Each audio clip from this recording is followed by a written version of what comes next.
have to make the decisions now in order to have a better lifestyle for our children by the year 2050. That are really more innovative and perhaps more conservative than the ones they're trying to copy from the West. Now, what might be called the second level, but very important problems, need to be addressed. I would say air pollution is one of the obvious problems that need to be addressed.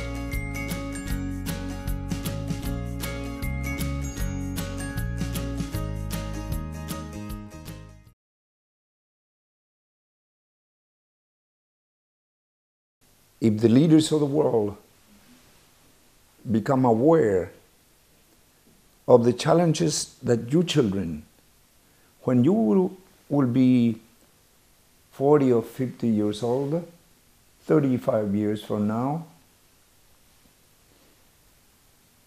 you and your children and the children of our children will confront dramatically different challenges than the ones that we're confronting today.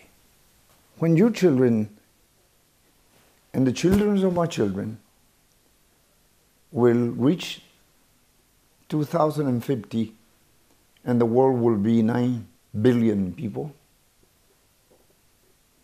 they will confront different wars about different challenges.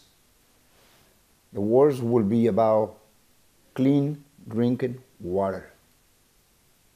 The wars will be about food security, because we will be 2 billion more people to eat and the water will be contaminated. Number 3, the wars will be, your children, my children will have to confront the challenge of the adverse impacts of climate change.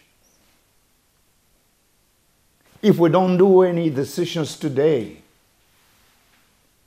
we cannot have the luxury to wait until 2050 to make decisions. We have to make the decisions now in order to have a better lifestyle for our children by the year 2050.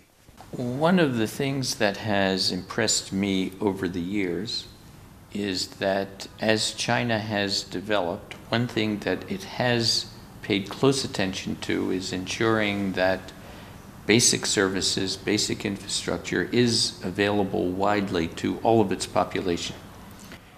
China does not have the kind of slum areas that one finds in cities, in other cities of Asia.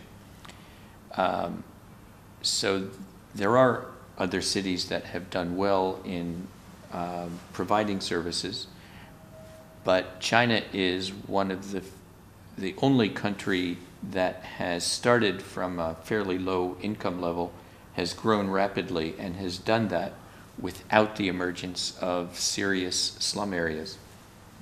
So I find that very impressive, because China has been able to expand, and yet at a very basic level has provided basic human needs to all of its population, and I think China should be congratulated on that. It has problems. Every country has problems, and certainly now what might be called the second level, but very important problems, need to be addressed.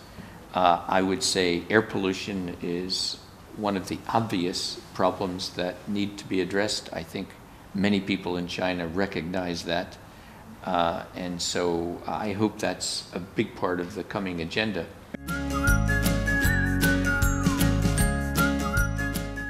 I think there's a lot of poverty in the world. A significant portion of all of the people on Earth are living in poverty. China is having a tremendous period of expansion right now, and an awful lot of people in China are entering the middle class for the first time. And it's hard to know where that's going to stop. The economic boom is continuing, but one of the big challenges, of course, is that like the middle class is every place in the world, they're going to be challenged now in the 21st century to adopt lifestyles which are not quite as consuming as the lifestyles of people in the 20th century. So right now there's a big desire for middle-class Chinese to adopt all of the trappings of Western society. And I think we're all looking at the 21st century for people to be living a more conservative lifestyle, consuming less. And so it's a challenge for all the middle class in the world, but especially for China that's just becoming middle class. It's an opportunity to adopt lifestyles that are really more innovative and perhaps more conservative than the ones they're trying to copy from the West.